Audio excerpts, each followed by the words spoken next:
चुनावी सभा छत्तीसगढ़ के मुख्यमंत्री विष्णुदेव साय पहुंचे राजनांदगांव। राजनांदगांव पहुंचने मुख्यमंत्री का कार्यकर्ताओं ने किया स्वागत। राजनांदगांव नगर निगम क्षेत्र के नदाई चौक सहित चिखाली, लाखोली और मोतीपुर में चुनावी आमसभा किया संबोधन। लोकसभा प्रत्याशी संतोष पांडे लो भारी मतों से जीतने जनता से किया अपील। छत्तीसगढ़ के 11 लोकसभा सीट को जीतने का कर रहे दावा। छत्तीसगढ़ के मुख्यमंत्री विष्णुदेव साय आज राजनांदगांव नगर निगम क्षेत्र 4 स्थानों में भाजपा लोकसभा प्रत्याशी संतोष पांडे के चुनावी सभा को संबोधित किया और 26 तारीख को भाजपा के कमल छाप पर बटन दबाकर भारी मतों से संतोष पांडे को जीतने और देश में फिर एक बार नरेंद्र मोदी को प्रधानमंत्री बनाने जनता से किया अपील।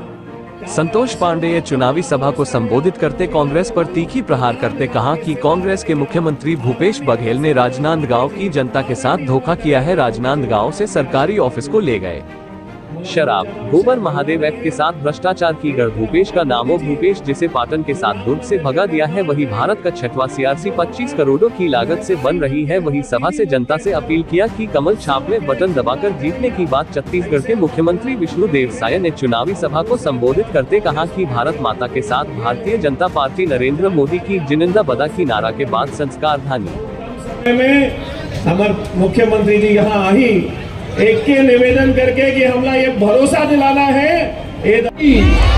भारतीय जनता पार्टी जिंदाबाद, भारतीय जनता पार्टी जिंदाबाद।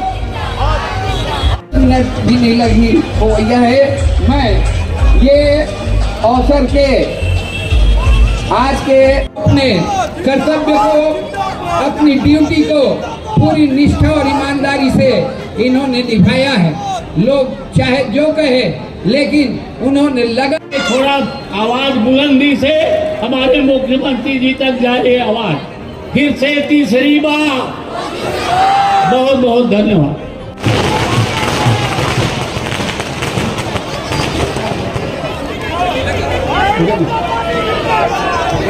माननीय मुख्यमंत्री विष्णुदेव करके उनका अभिवादन हाथ जोड़ करके जनता जनार्दन का स्वागत, अभिनंदन, स्वागत, अभिनंदन। जनता जनार्दन का बारंबार प्रणाम और मोदी जी के जय जोहार।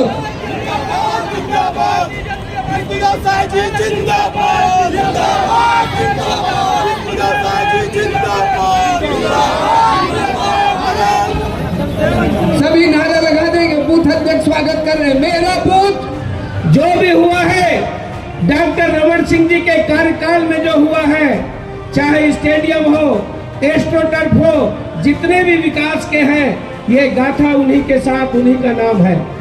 भाइयों बहनों, आज जब मेडिकल कॉलेज को भी एक खंडहर करना चाहते थे, कोई सुविधा नहीं दिए। डिमांड करने पर भी इन्होंने कोई बात नहीं की, उसके तरफ झांका तक नहीं। एक नहीं अनेक उदाहरण है। मैं ये जो रेलवे स्टेशन में जो माल धक्का है उसको हटा करके पानी खुर्द ले गया, पानी कला। और जब वहां ले गए तो एक रोड बनाना था नेशनल हाईवे तक। मैंने 4 बार निवेदन किया, 4 बार। अब हमारी सरकार आने के बाद अभी 1.5 महीना हुआ है, वो माल धक्का वहां शिफ्ट होने के बाद अब वो वहां सड़क बन रही है। मैं सांसद बनने के बाद कुछ शिलान्यास, भूमि पूजन कार्यक्रम में चला गया भैया। 6 गांव में गया। शुरू की बात है। 6 नंबर हुआ ना, तो उसमें ये तय था कि जो भी इस धनुष को उठा के तोड़ेगा, सीता जी उसके गले में वरमाला डालेंगी। एक राजा उठाए, नहीं उठा। 2 बिटके उठाए, नहीं उठा। पूरे दुर्ग और पाटन के लोगों को फिर भूपेश ने कहा कि सब मिलके उठाओ, तो भी उठने वाला नहीं है। भूप सहस 10 एक ही 12 और लगे 58 टरई न टारा। अंत में यहाँ से भूपेश बघेल को वापस दुर्ग वापस जाना होगा और सनातन की ही जीत होगी, इसमें कहीं कोई शंका नहीं। भाइयों बहनों, आर्थिक क्षेत्र में तीसरा सबसे बड़ा ताकत बनाना है 2029 तक। ये कर लिए चुनाव में, और इसलिए आज मैं मुख्यमंत्री के नाते आप मन के आशीर्वाद मांगे बनाए। भारतीय जनता पार्टी के और नरेंद्र मोदी जी के राजनांदगांव संसदीय क्षेत्र से श्री संतोष पांडे जी हमारे लोकप्रिय प्रत्याशी हैं, कोई परिचय के मोहताज नहीं है। आपन अभी सुने हैं और सब जानत भी है कि 5 साल उमन जो भी करी रहे वो अब आप सबके मालूम है कैसे संसद में अपन एक क्षेत्र के समस्या ला मजबूती के साथ उठाई नहीं, प्रखर वक्ता भी हैं। और आज जो भी राजनांदगांव क्षेत्र के विकास हुई से तो ये डॉक्टर रमन सिंह 15 साल यहाँ के विधायक सांसद भी रहे और भारतीय जनता पार्टी के सरकार में जितना संतोष पांडे गिनात रही मेडिकल कॉलेज से स्टेडियम वगैरह सब भारतीय जनता पार्टी की देन है। संतोष पांडे जी रेलवे से लेकर और सारा काम के लिए मजबूती के साथ संसद में आवाज उठाई है, ये सब आप मालूम है। आज ऐसे लोकप्रिय प्रत्याशी आपन के बीच में हैं। और दूसरी तरफ कौन है प्रत्याशी जो 5 साल प्रदेश के मुख्यमंत्री रही से 5 साल अभी ANI वाला मन वाला पूछत रहे रेस्ट हाउस में कि आप लोग कैसे राजनांदगांव संसदीय क्षेत्र को जीतेंगे। यहाँ तो पूर्व मुख्यमंत्री प्रत्याशी है, तो मैं कहें कांग्रेस का बहुत बहुत धन्यवाद। भूपेश बघेल जैसा एक दागदार चेहरा को यहाँ पर प्रत्याशी बना के भेजा है। हम लोग का चुनाव बहुत आसान हो गया है। मैं ठीक कहे ना कि गलत कहें? ऐसा मुख्यमंत्री जो पिछले 2018 के चुनाव में का वादा नहीं करे रही, 36 ठन वादा, 1 ठन वादा 5 साल में पूरा हुई, कोई वादा पूरा नहीं हुई। अपराध के गढ़ बना दिन, भ्रष्टाचार के गढ़ बना दिन, का भ्रष्टाचार नहीं हुई।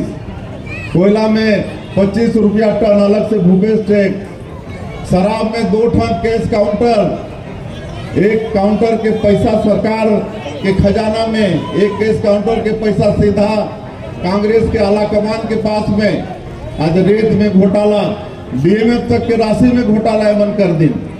हमारे प्रधानमंत्री जी के कितना कल्याणकारी योजना जहां गरीब मन माइंड से प्रदूषण से परेशान होते हैं, उमन के विकास के लिए DMF राशि उनमें भी भ्रष्टाचार ये कांग्रेस के सरकार में हुई।